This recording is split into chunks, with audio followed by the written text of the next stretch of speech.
Hello, finance friends. So in our previous lecture, we covered retirement planning.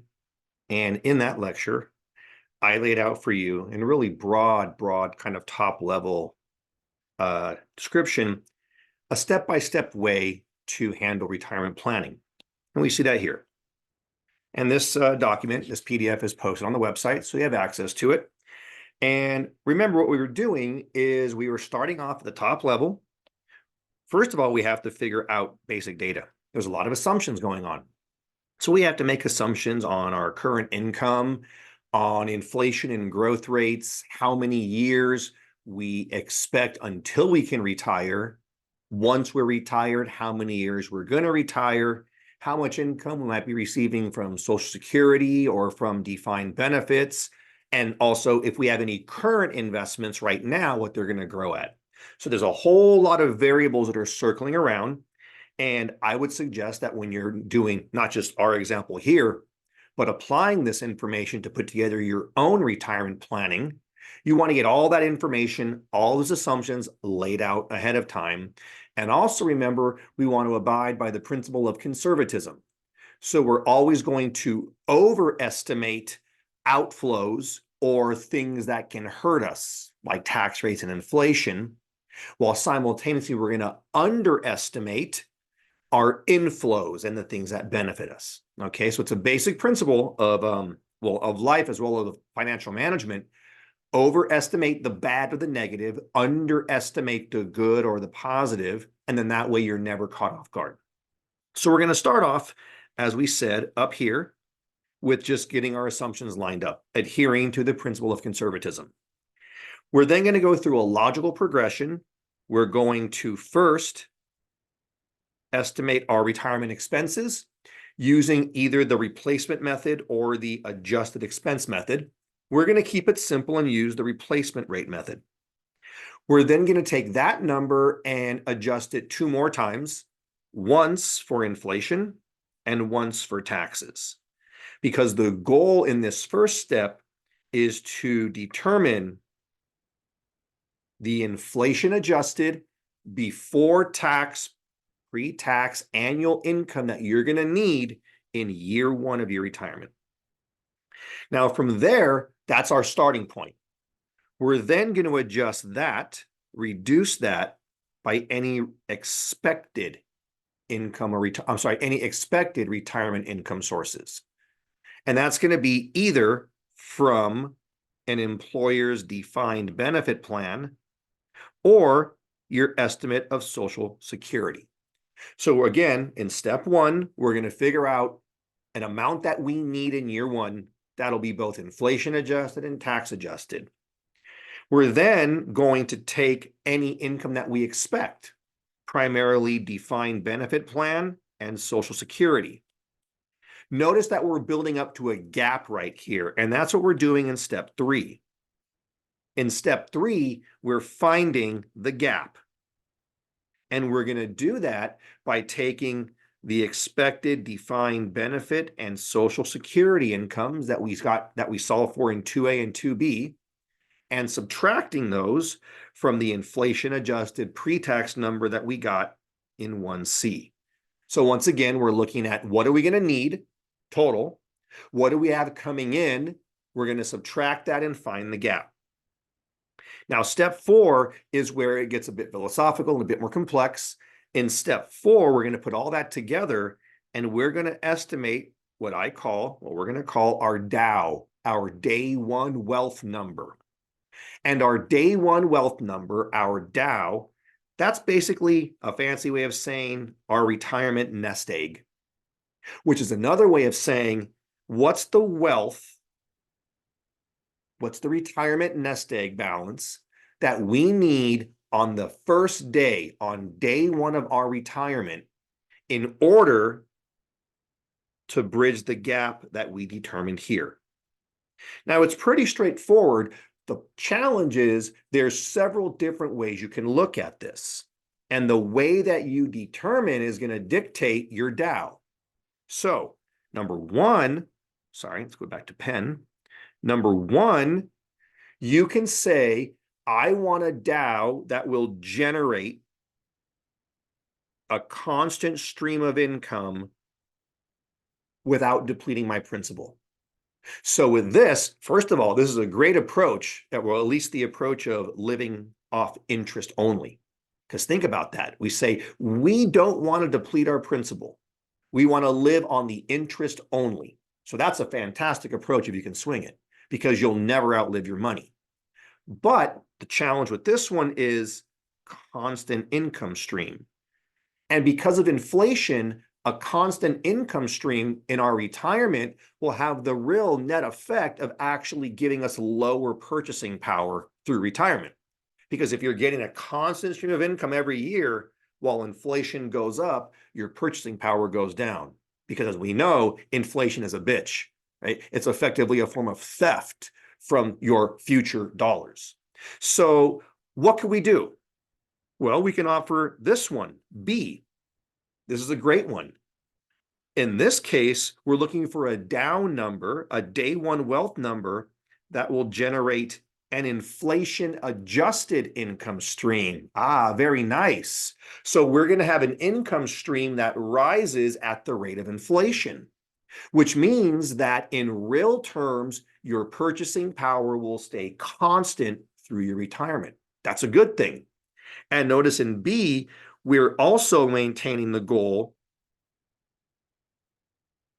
of living off interest only. So B is going to be, if you can swing it, a great option. Again, we're looking to generate a Dow so that we can live off of the interest, never touching the principal, and the interest can be raised every year to account for inflation. If you can swing it, that's the one to do. But that often requires a lot of money.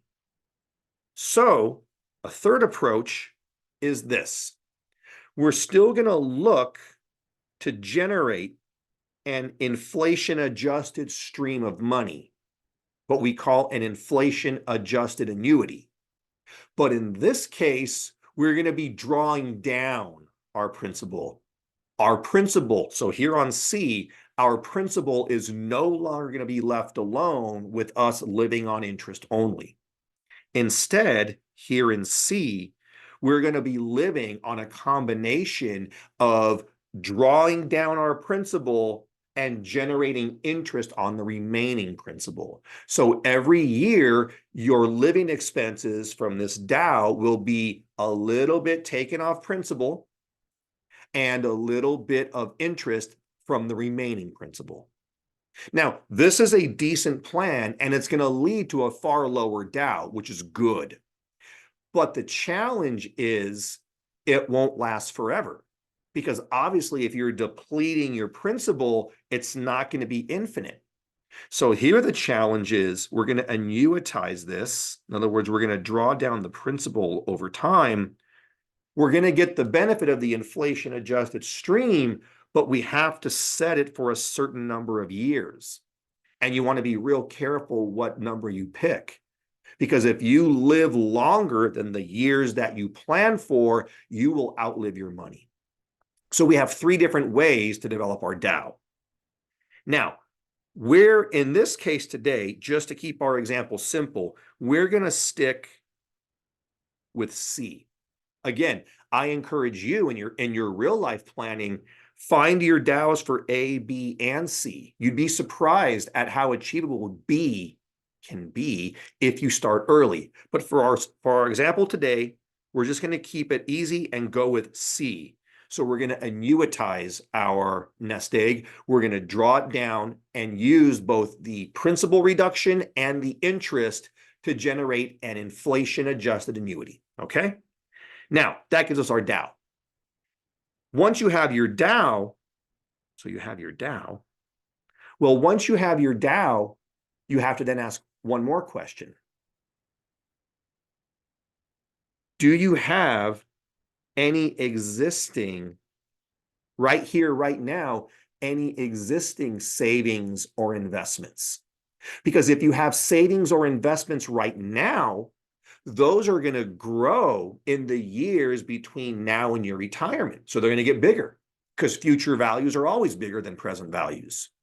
So if by chance, as we say here in A, as we say here in A, if by chance you have existing savings and investments, you're going to take the future value of those. So your Dow minus the future value of your savings and investments, that's going to give us what I guess we can call like a modified Dow.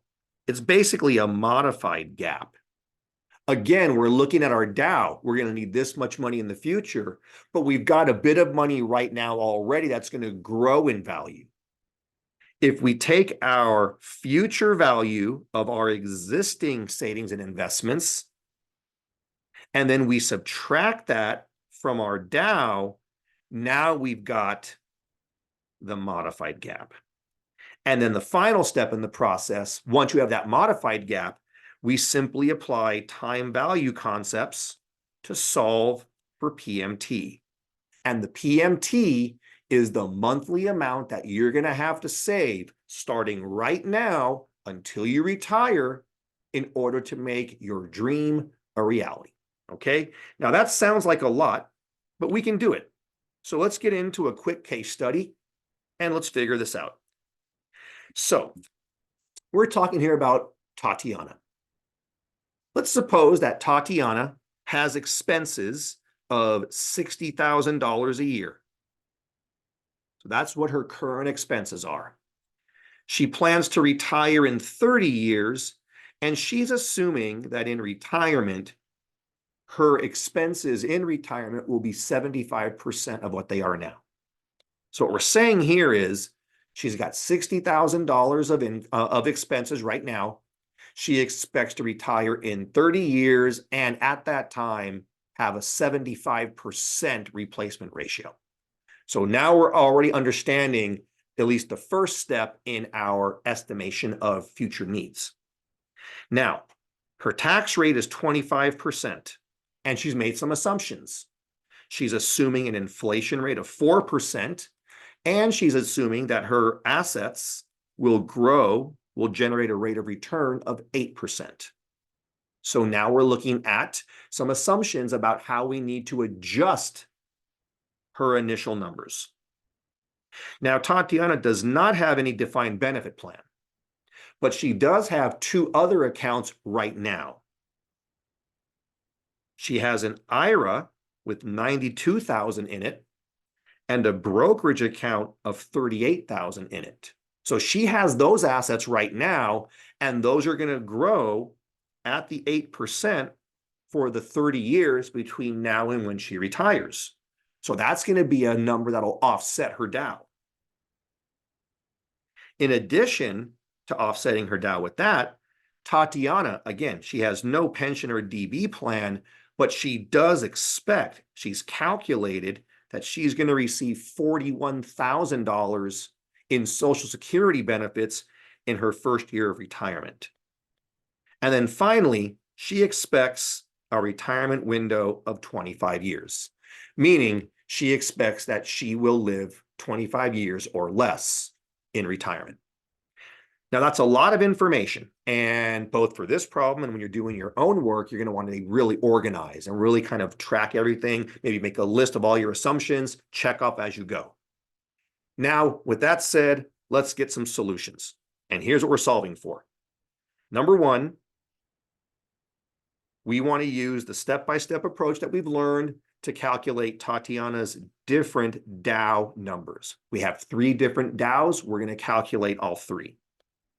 Now, because we're going to go with the drawdown approach, in order to produce an inflation-adjusted annuity that will meet her income needs, we're ultimately looking to solve for how much Tatiana needs to save every month. And if she were to start that now and save the amount of money that we determine and keep that going, and if her assumptions hold true, she's going to have a great retirement.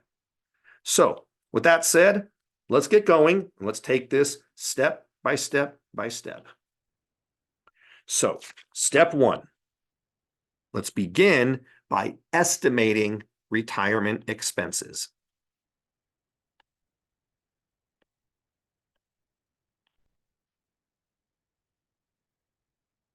And again, this worksheet with all these assumptions and all this opening stuff is on the website. So let's begin. We know that she is currently calculating expenses of $60,000 a year, and she has predicted a 75% replacement ratio. So given that, 60,000 times 0.75 is equal to $45,000. That, however, is in today's dollars. So Tatiana expects that as measured in today's dollars, when she retires way out there in the future, she'll need $45,000 a year, or she'll have $45,000 a year of expenses. Now, it's a good start, but we got two problems. Problem number one, $45,000 today is not going to buy you much in 30 years. Sorry, what $45,000 today will buy you, I should say, will not buy you anywhere near that in 30 years. Inflation's a bitch, and it's going to erode your buying power. In other words, $45,000, she's going to retire in 30 years. $45,000 in 30 years is not going to buy you anywhere near what $45,000 buys you today. So what we have to figure out is, how much will Tatiana need in future dollars in order to have what amounts today to $45,000 of purchasing power? So this is our inflation adjustment.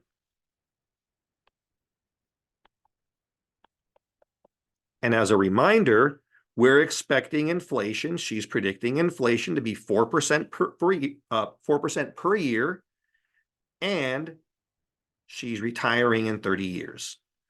So the question that we're really asking is this: how much money will Tatiana need 30 years from now, given a 4% rate of inflation per year, in order to have the purchasing power that $45,000 gives her today? So we just use our simple future value formula. Future value equals present value times 1 plus I, sorry, that got ugly, times 1 plus I to the n. So this means present value, $45,000. 1 plus the inflation rate is 1.04. You raise that to the 30. And if you work that out, it would be 45,000 times 3.2434. That's our factor, or 145,953. Again, what does this mean? It means that 30 years from now, assuming a 4% inflation rate, you need $145,953 in the future to buy the same amount of stuff that $45,000 buys today. Inflation's a bitch, but we have to account for it, because if you don't account for it, it's going to really hurt you in the future if you're not projecting that correctly. Now there's one more problem: taxes. So we also have to do a tax adjustment, because 145,953, that's the money that Tatiana is going to have available to spend. That's after tax money. So this is 145,953 in after tax money. That means that we have to figure out, given her expected tax rates, what she needs before tax. So not only is inflation a bitch, but so are taxes, because both of them take money from your pocket and erode your purchasing power. So here's our formula. We're doing a tax adjustment at a 25% average tax rate. So here's our formula. The pre-tax income that she will need is equal to the after-tax income divided by 1 minus T, where T is the expected or the estimated average tax rate. So this would be 145,953 over 1 minus 1.25, or 145,953 divided by 0.75, or 194,604. And that's our first magic number. 194,604 is the pre-tax amount that Tatiana is going to need in 30 years in order to have the purchasing power that $45,000 has today. So that's our first big hurdle out of the way. Estimated retirement expenses is done and it's adjusted. Now let's go with number 2. Let's estimate our shortfall.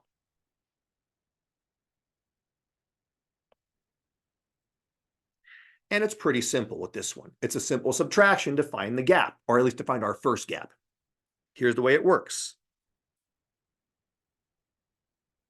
Your pre-tax income needed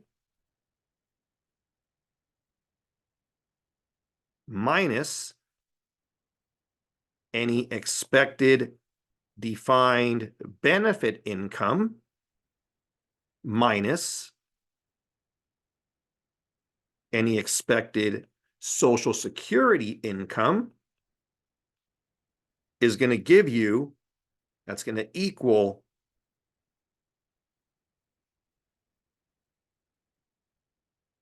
the retirement income shortfall. To be very precise, your or Tatiana's retirement income shortfall in year 1 of retirement. So let's put some real numbers on that. We know from above that she's going to need 194,604. She has no defined benefit, but she does expect $41,000 in her first year of retirement in SS benefits. Subtracting all these leaves us a gap of 153,604. So 153,604 is the amount of money that she has to be generating in that first year of retirement. That takes us now to step 3. And this is where we have to do a few calculations. In step 3, we are going to make estimates of Tatiana's day 1 wealth number. In other words, we're going to calculate her Dow, and we're going to do it in all 3 ways. Remember, we're looking at so there's 3 different ways to do it. In A, we're going to generate a constant stream of income, constant stream without depleting principal. So here's the formula for that.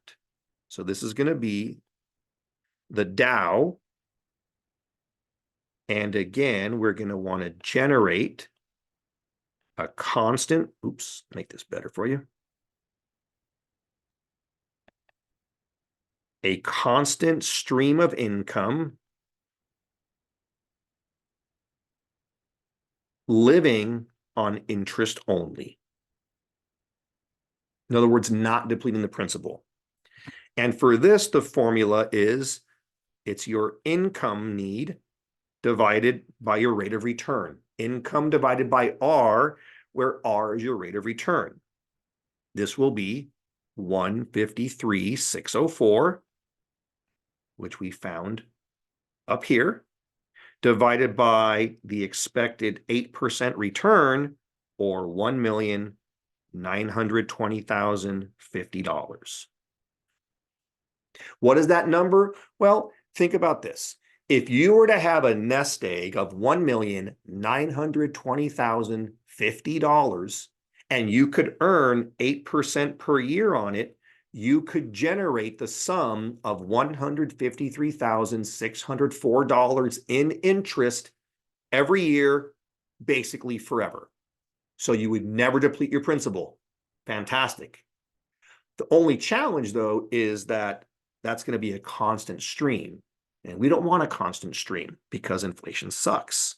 So our second version, our second calculation, it's going to be the Dow And again, we're going to look to generate income, but now we're going to generate an inflation adjusted stream of income.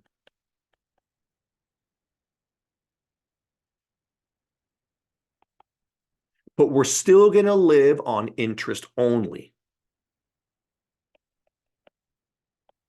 So with this one, with B, we're going to still be living on interest only. We want to generate a sum of money that'll allow us to A, live on live on interest only, not touching our principal, but B, have an income stream that rises at the rate of inflation. The formula here is your Dow is equal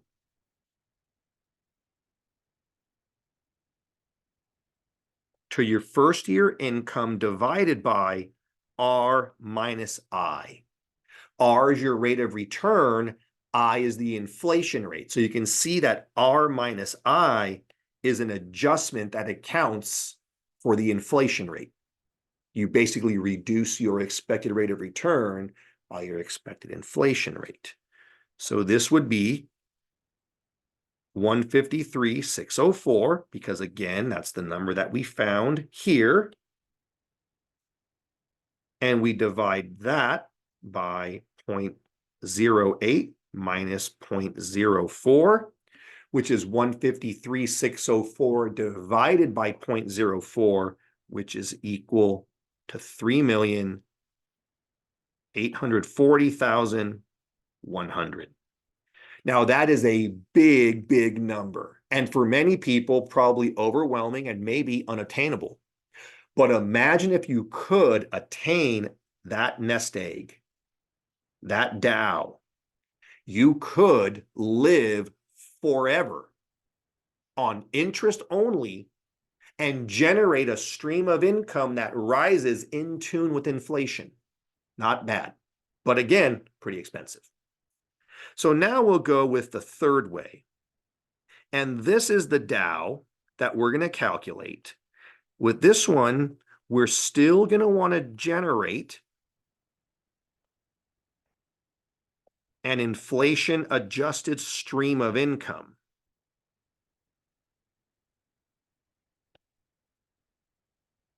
An inflation adjusted stream of income. But this time, we're not going to live on interest only. We're going to live on a combination. Our income will be a combination of principal drawdown and interest. In other words, every year we'll take a little bit of principal. The remaining principal will generate interest and we'll live on that together. The following year, we'll take a little bit more principal and the interest that accrued on the remaining principal. So every year we're living on principal plus interest. Now, the benefit of this, as you'll see, is it's a far lower number than this monster. Of course, the drawback is you are dipping into your principal and drawing it down. So this money will no longer last forever. So this is a Dow to generate inflation-adjusted stream of income, drawing down principal. And she says she expects a 25-year retirement window. So we want to have this stream of income last for 25 years. Just so you know, we call this an inflation adjusted annuity. And it's the primary way that most people structure their retirement. Okay. How do you calculate that? Well, here's the formula. In this case, the Dow is equal to your first year income divided by R minus I. Same as above, but now we're going to multiply that by a factor. And that factor is calculated as 1 minus 1 plus I over 1 plus R to the N. So in this case, in this third potential scenario, in this third calculation, our Dow is going to be equal to our first year income divided by R minus I, same as above, but now multiplied by a factor, which is equal to 1 minus 1 plus I over 1 plus R raised to the exponent of N. Okay? When we plug numbers in, this is going to be 153,604 divided by 0.08 minus 0.04 times 1 minus 1.04 over 1.08 raised to the 25. And if you do some calculations, you'll find that this is going to be equal to 3,840,000 times 1 minus, and this will be 0.96296 raised to the 25, working down 3,840,000 times 0.61074, or 2,345,303. This is the Dow that we need.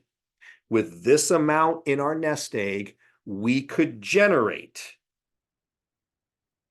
$153,604 a year for 25 years, even with an inflation rate of 4%. So that's how this works. Obviously, it's a lot less than this one. Okay. So that's why most people like it. So we're going to use this as we move forward. So now we've gone through the steps and we know that our Dow, the amount that we need, or that Tatiana needs in her nest egg on day one of her retirement, is 2,345,303. So now let's go to step 4. Going to need a Dow, a day one wealth of 2,345,303. It's a lot of money, but fortunately, right now, Tatiana already has a little bit of money moving for her. We know that she has an IRA with 92,000, and that's growing at an assumed 8%. She also has a brokerage account, which has a balance of 38,000, also growing at 8%. So we need to actually, and that's what she has today, right now. Well, if she's not going to retire for 30 years, these funds will also grow for 30 years. So we need to take the future value of those funds, which we know is the present value, times 1 plus I to the N. So let's figure this out. For her IRA, it's going to be future value equals 92,000 times 1.08 to the 30. And this is going to be equal to 925,764. In other words, by just leaving that money alone in the IRA, in 30 years at an 8% growth rate, 92,000, like magic, will become 925,000. And for her brokerage account, the same rules of time apply. Time's your ally if you start early and use it well. So for the brokerage account, the future value will be the existing 38,000 times 1.08 to the 30, and that'll be 382,381. If you add this together, it means that the sum value, the combined value of her IRA and her brokerage account 30 years from now, 925,764 plus 382,381 is going to be just over 1.3 million. Specifically, 1,308,145. You say, Eric, why is this important? Well, here's why. We have to find now the modified, the real gap, we set above that she's going to need 2,345,303.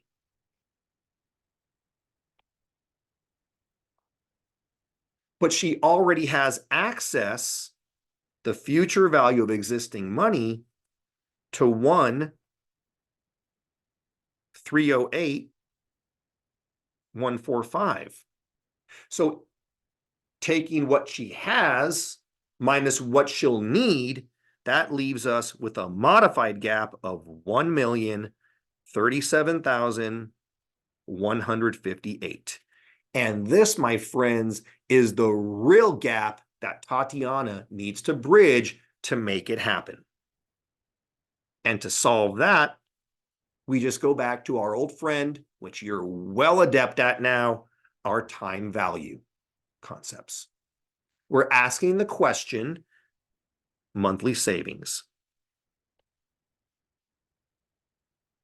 In other words, we've now determined that Tatiana needs to accrue an additional $1,037,158. She has 30 years to do this. How much does she need to save every month to make this dream a reality? Well, let's just go with some principles. Let's map it out. Since we've already accounted for her other assets, and now we have to figure out starting here now what she has to save in addition, let's set PV equal to 0. The future value is just what we need to accrue. So right now, Tatiana is putting the last piece of her puzzle together. She needs a future value of $1,037,158. She has 30 years, but since we're doing this monthly, it's 12 months per year, so she has an N of 360. Her I is going to be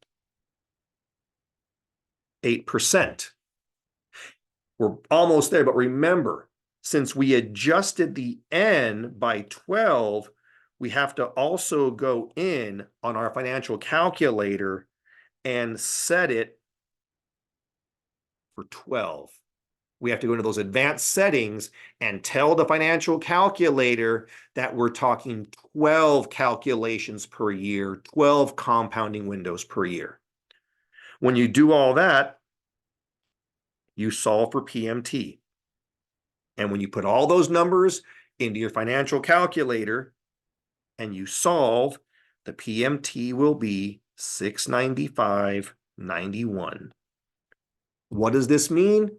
Well, it means, my friends, that if Tatiana can save about $696, or why not just say, to make it even easier, if she can set aside $700 a month, every month for 30 years, growing at 8%, that $700 a month will grow to $1,037,158. That, combined with her other assets, will give her the $2.345 million that she needs. And now her reality, or her dream, is a reality. Now, that's how we do it. What are the takeaways here? Well, number one, don't be afraid of this. You have to review this a few times and practice and get yourself fluid with the concepts, but this is not a difficult thing. If you can understand this little video and the concepts of time right here, right now, you can already start mapping out your retirement and already start estimating your savings needs. This is all within your reach. You can do this. Second takeaway, go methodically and step by step. Third takeaway, make sure you get your assumptions right. And if you do that, you'll be set. One other thing that I'd recommend, which is what I do these calculations for myself every year. What I do is every winter, toward the end of every year, I rerun my numbers just to make sure that I'm on track. Okay. I run this every year and I can see how my assets have grown, if my assumptions are true or not. And by running this every year, it allows me to course correct. It allows you to make sure I'm on pace. And if things go well, if Tatiana does this, she'll always be at around $700 per month, which tells her that her assumptions are correct and she's on pace. Okay. This is how you retirement plan. It might look difficult, but you can do it. And more importantly, you deserve to do it because future you deserves a beautiful, great life. Thank you very much. See you next time.